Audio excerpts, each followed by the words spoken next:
Sangkay, hanap niyo ba'y pangmasang pulutan? Di kailangang magpakayaman. Budget goods pero lasang sosyal na tinatakam. Kinilaw na isda sa suka, tambay edition. Mabilis lang to, promise. Tara, gawa tayo. Paano? Ganito lang kadali, wala nang paarte-arte. Linisin lang isda. Kahit anong trip mo, go na, huwag choosy. Bangus, tamban o tanigi. Lahat winner pag malinis at juicy. Ihanda ang mga sangkap na parang trupang sulid. Sibuyas, pampayayak, sarap. Luya, pagtanggal ng lansa. Kamatis, pampakulay.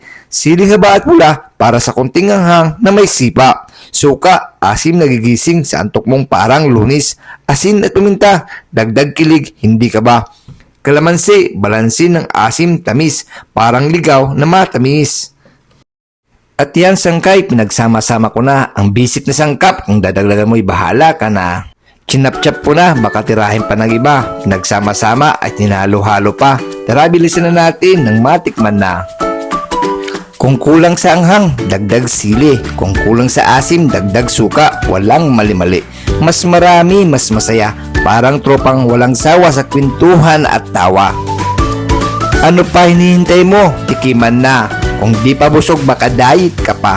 Di lang to pampulutan, pang-ulam pa.